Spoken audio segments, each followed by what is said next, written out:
अब शुभेंदु सरकार का एक और बड़ा फैसला, और इसमें थोड़ी हैरानी भी होगी आपको। भारत की सुरक्षा के लिए और सामरिक दृष्टि से बहुत महत्वपूर्ण, बल्कि अति संवेदनशील और महत्वपूर्ण सिलीगुड़ी कॉरिडोर, जो कि जिसको हम चिकन नेक भी कहते हैं, जो एक तरफ नेपाल का बॉर्डर लगता है, भूटान का भी बॉर्डर लगता है और बांग्लादेश का बॉर्डर लगता है, और वो इतना संकरा है कि एक जगह पे जाके शायद 23 किलोमीटर चौड़ा केवल 23 किलोमीटर ये आपको इसमें दिखाई देगा, वो चिकन नेक कॉरिडोर। इसको लेकर वक्त वक्त पर हमारा सिक्योरिटी एस्टैब्लिशमेंट कई बार चिंता भी जताता रहता है। अब इसकी 120 एकड़ भूमि वो पश्चिम बंगाल की सरकार ने केंद्र सरकार को सौंपी है, एनएचएआई को दी है, बेसिकली नेशनल हाईवे अथॉरिटी को दी है। सिलीगुड़ी कॉरिडोर को भारत का चिकन नेक कहा जाता है, उसकी गर्दन की तरह पतला है ये। शुभेंदु अधिकारी खुद सिलीगुड़ी पहुंचे हुए हैं और वो इस जमीन के कागज बीएसएफ को देंगे। सिलीगुड़ी कॉरिडोर केंद्र सरकार को सौंपा जा रहा है। इस जमीन की डिमांड केंद्र सरकार बहुत वक्त से कर रहा था, लेकिन ममता बनर्जी ने इसको भी संघीय मामला बताकर के इसको टालती रही। वो मैंने पढ़ा शायद 1 साल से ज्यादा वक्त तो हो ही गया था कागज इधर उधर होते हुए। केंद्र सरकार इस जमीन पर हाईवे और रेल नेटवर्क को मजबूत करना चाहती है, जिससे नॉर्थ ईस्ट के राज्यों की कनेक्टिविटी बाकी भारत के साथ और बेहतर हो जाए। साथ ही हमारी जो सेना है उसका मूवमेंट भी वो भी यहां पर सुगम किया जा सके। ये चिकन नेक नेपाल और बांग्लादेश के इंटरनेशनल बॉर्डर से छूती है और इसकी लंबाई कुल 60 किलोमीटर है। इस चिकन नेक से इंडिया के उत्तर पूर्व के 7 राज्य अरुणाचल, असम, मणिपुर, मेघालय, मिजोरम, नागालैंड, त्रिपुरा ये जुड़ते हैं और सिक्किम जाने का रास्ता भी यहीं से गुजरता है। नॉर्थ ईस्ट इंडिया में जाने के लिए रोड के अलावा रेल लाइन भी यहां पर मौजूद है। अब आप सोचिए कि यह जमीन क्या केंद्र सरकार के पास नहीं चली जानी चाहिए थी बहुत पहले?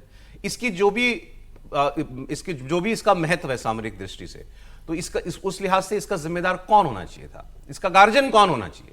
भारत सरकार होनी चाहिए।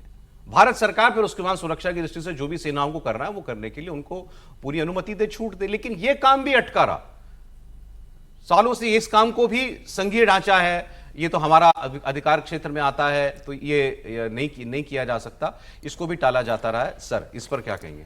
देखिए, बड़ी दुर्भाग्यपूर्ण स्थिति है कि सत्ता राजनीति किस तरह संकीर्णता के साथ काम करती है।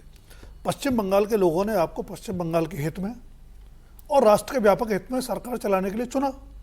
15 साल तक आप लगातार टकराव करते रहे, और टकराव के मुद्दे अगर इस तरह के हों कि अब चिकन नेक के लिए जगह नहीं देंगे या बीएसएफ को बॉर्डर की फेंसिंग के लिए, सिक्योरिटी के लिए जगह नहीं देंगे, तो कहीं ना कहीं बताता है कि आपकी सोच बेहद संकीर्ण है और संघवाद के नाम पर आप कहीं ना कहीं राष्ट्रीय हितों के साथ टकराव की भूमिका में रहे। लैंड स्टेट्स का सब्जेक्ट है? नहीं है, बिल्कुल है, लेकिन संघवाद की उसकी भी सीमाएं हैं। संघवाद की जो परिभाषा है वो दोनों राज्य के और केंद्र के हितों के बीच समन्वय के लिए, टकराव के लिए नहीं है। लॉ एंड ऑर्डर भी राज्य का विषय है। यही तो नहीं हो सकता कि आप कुछ भी करने लगेंगे, तो उसकी अपनी सीमाएं हैं। वो सीमाएं आपको अपने राज्य के हितों के रक्षा के लिए अधिकार देती हैं, केंद्र के साथ टकराव के लिए नहीं, या राष्ट्र हित में जरूरी उठाए जाने वाले कदमों में रोड़ा नेशनल इंटरेस्ट में तो राय एक ही हो सकती है। नहीं, संवैधानिक रूप से अगर देखें, संविधान राष्ट्रीय सुरक्षा का जितना प्रश्न है वो केंद्र सरकार को ये अधिकार देता है कि राष्ट्रीय सुरक्षा, सीमाओं की सुरक्षा के लिए केंद्र सरकार जो चाहे वो कर सकती है, बल्कि राज्यों को आदेश भी दे सकती है, अनुदेश भी दे सकती है।